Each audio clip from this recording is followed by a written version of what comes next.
Picture a 7-year-old standing in the kitchen doorway.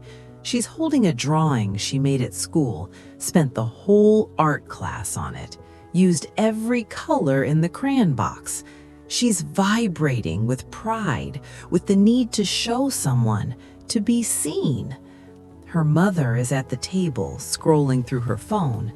The child walks closer, says, "Mom, look what I made." Nothing. She says it again, louder. Her mother glances up for half a second, says, "That's nice, honey," and immediately goes back to the screen. The child stands there for a moment. Then she walks to her room, puts the drawing in a drawer, and something inside her learns a lesson she'll carry for decades. My excitement doesn't matter. My joy isn't worth anyone's attention. I am fundamentally ignorable. Now fast forward 25 years. That child is an adult. She's successful. She has friends. She functions.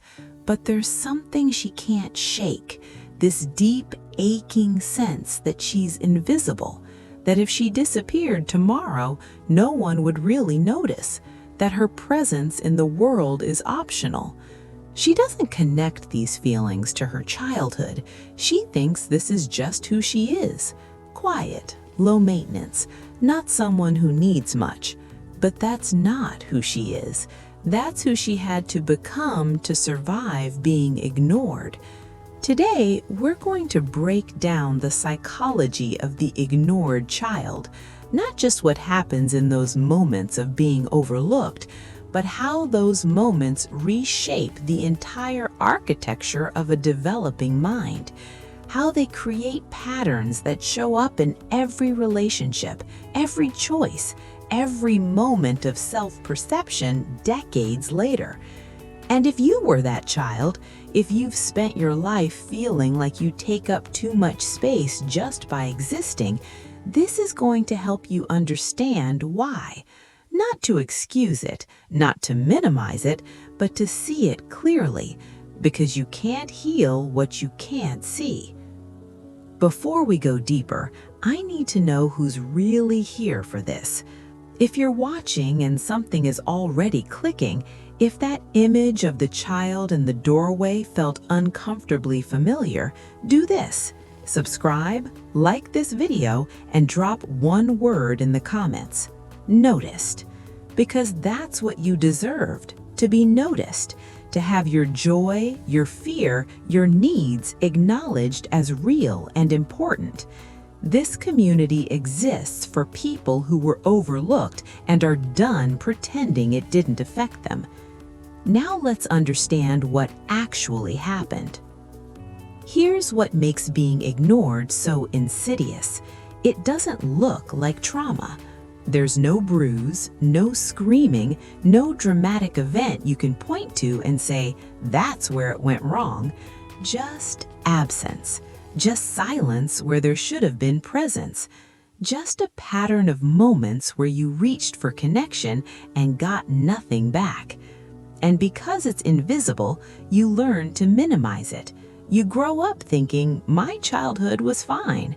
You compare yourself to people who were abused and think, I have no right to complain. But here's what developmental psychology tells us. Neglect is trauma, not in some metaphorical sense, in a literal, measurable, neurological sense. When a child's bids for attention are consistently ignored, their brain interprets it as a threat. Their nervous system activates stress responses. Cortisol floods their system, and over time, this rewires their brain to expect rejection. Dr. Alan Shore, one of the leading researchers in attachment neurobiology, found that emotional attunement from caregivers literally shapes the developing brain's capacity for emotional regulation. When that attunement is absent, the child's nervous system develops around absence, around the expectation that needs won't be met. So that adult who can't ask for help, who feels guilty for having needs, who apologizes for existing, They're not being dramatic. They're operating from a nervous system that was wired in an environment where needing was dangerous. What happens in the child's mind? Let's get specific about what happens psychologically when a child is repeatedly ignored. The formation of core beliefs. A child's sense of self is formed through reflection. They learn who they are by how others respond to them. When a parent sees a child's excitement and mirrors it back, "Wow, you're so proud. Tell me about it." The child learns, "My emotions are real. My experiences matter. I am worth paying attention to." But when a child's excitement is met with distraction or dismissal, they learn something very different. "My emotions are inconvenient. My experiences are boring. I am not worth paying attention to." These aren't conscious thoughts, they're pre-verbal beliefs that get encoded at a level beneath language. They become the foundation of identity. The ignored child internalizes, "I am not interesting, I am not important, I am too much or not enough," usually both simultaneously. The adaptation of invisibility. Children are survival machines. When their environment teaches them that being seen leads to disappointment, they adapt. They learn to make themselves smaller, quieter, less needy. They stop asking questions because they expect no answer. They stop sharing excitement because no one responds. They learn to handle everything alone because reaching for help has proven futile. And this adaptation works. It keeps them safe from the pain of repeated rejection, but it also fractures their sense of self because humans are wired for connection. A child who learns not to need connection is a child who learns not to be fully human. The development of hypervigilance. Ignored children often become hypervigilant. They learn to read the room obsessively, scanning for any sign that now might be the moment someone will finally see them. They become experts at reading facial expressions, tone of voice, body language. They can sense a mood shift from across the room. They know whether it's safe to speak before anyone else does. This looks like a skill, and in some ways it is, but it's also exhausting. It's the result of a nervous system that learned, "I have to constantly monitor others because I can't trust that they'll attune to me on their own." How it shows up in adulthood. Now let's trace how these childhood patterns manifest decades later. The inability to celebrate. You achieve something, promotion, finished project, personal milestone, and instead of celebrating, you minimize it. "It's not that big of a deal. Anyone could have done it. I just got lucky." This isn't humility. This is the internalized belief that your accomplishments don't warrant attention, that celebrating yourself is somehow arrogant or inappropriate. You learned as a child that your pride was met with indifference, so you stopped feeling proud. And now, even when you succeed, there's no one inside to witness it. You've internalized the ignoring. The terror of being seen.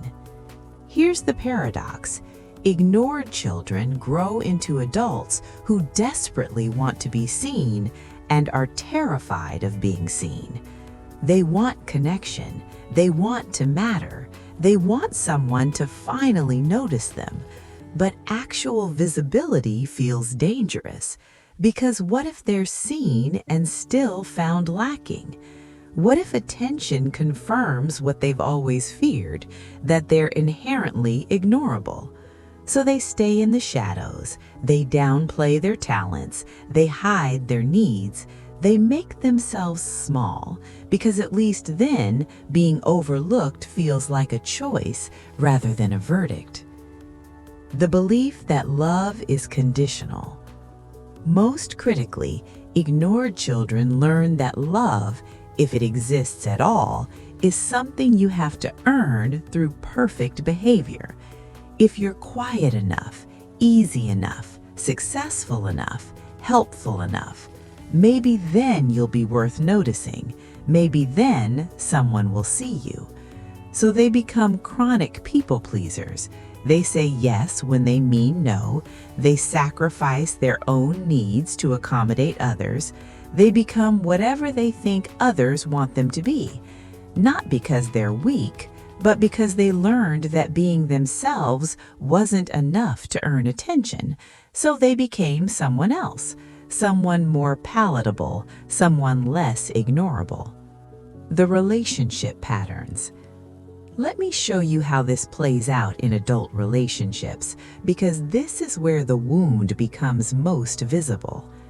Choosing emotionally unavailable partners. The ignored child often becomes the adult who's attracted to people who can't fully see them, who are distracted, unavailable, inconsistent. Why? Because it's familiar. Their nervous system was wired in an environment of emotional absence, so emotional presence feels foreign, wrong, like it can't be trusted. They're not consciously seeking people who will hurt them. They're unconsciously seeking what feels like home. And home, for them, was a place where they had to work desperately hard for scraps of attention. The inability to ask for needs. They're in a relationship and they need something, reassurance, quality time, help with something, but they can't ask. The words literally get stuck in their throat because asking means risking rejection, and their nervous system remembers. Asking led to disappointment, needing led to being ignored. The safest thing is to need nothing. So they suffer in silence. They handle everything alone, and they resent their partner for not intuitively knowing what they need, the same way they resented their parents. The tendency to overfunction. In friendships, they're the ones who always show up, who listen for hours, who remember birthdays, who offer help without being asked, but they never receive the same in return because they never ask for it. They've trained everyone around them that they don't need anything. And underneath, there's this quiet rage. Why doesn't anyone see me the way I see them? Why am I always the listener, never the listened to? But they can't voice it, because voicing it would mean acknowledging they have needs, and needs in their world are shameful. The voice inside. Let's talk about the internal experience of the ignored child as an adult. There's a voice, not audible but constant, a running commentary that sounds something like this. Don't take up too much space. Don't talk about yourself too much. Don't ask for anything. Don't be a burden. Don't expect anyone to care. Keep it light. Keep it easy. Make yourself useful. Make yourself small. This voice isn't their authentic self.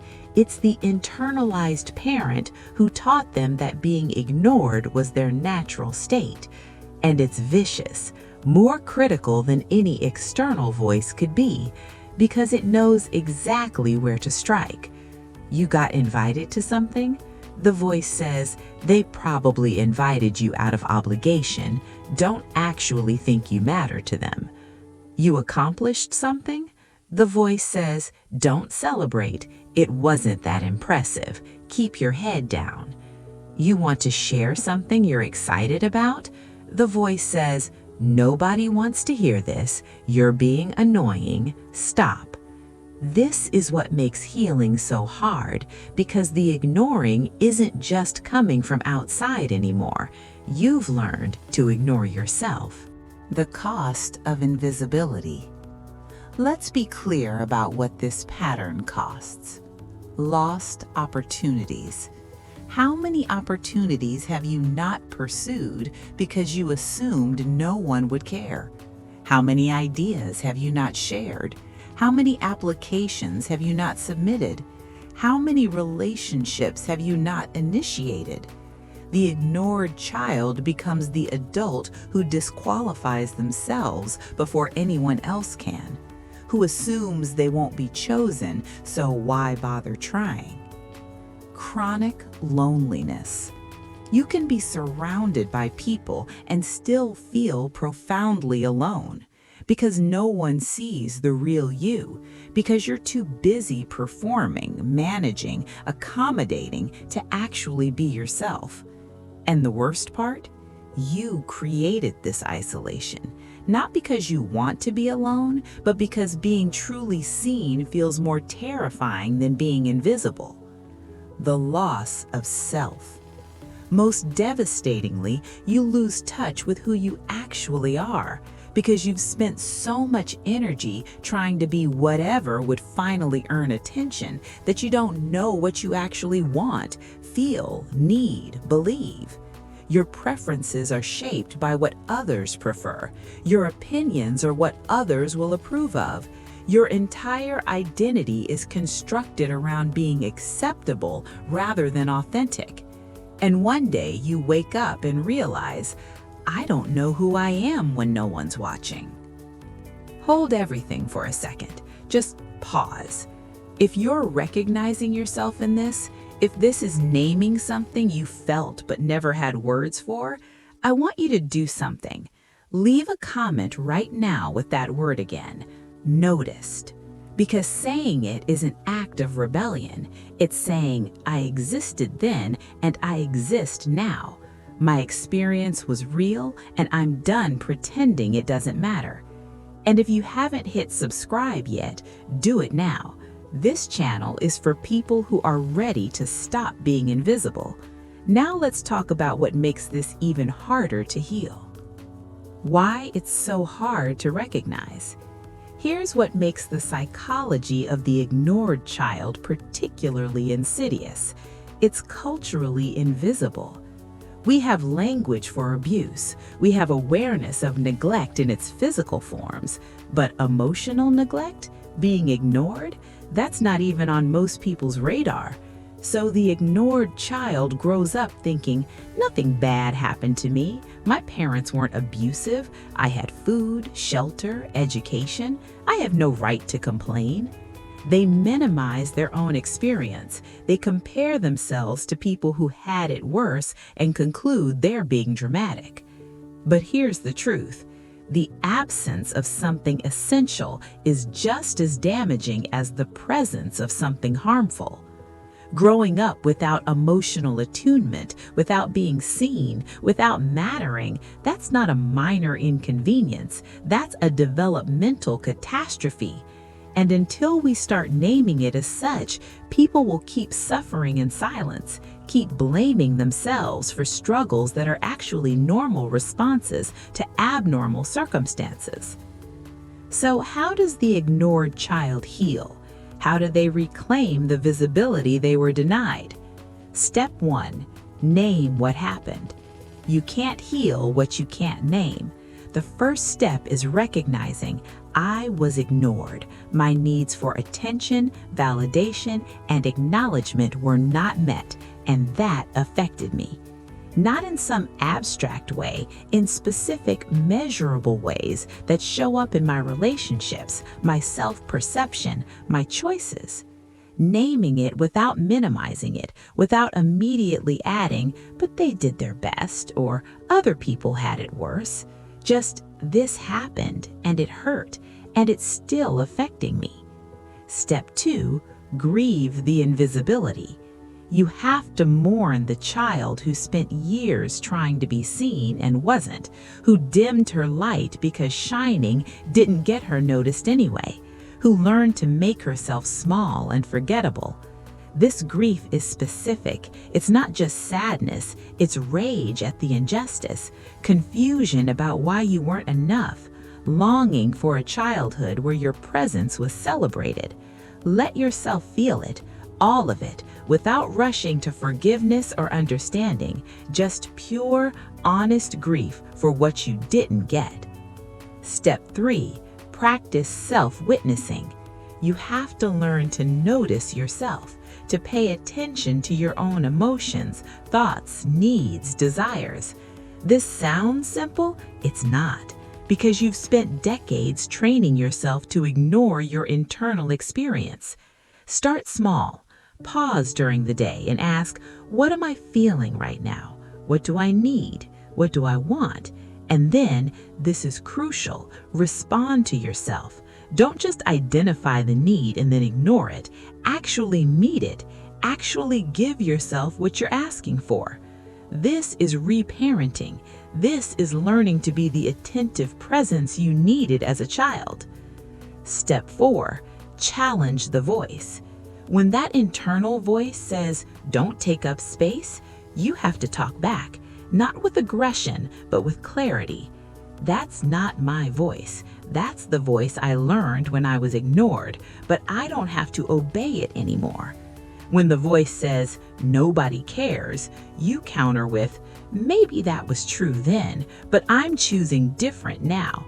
I'm choosing people who do care, and I'm learning to care about myself. This is cognitive work, identifying the distorted beliefs and actively replacing them with truth. Step 5. Seek corrective experiences.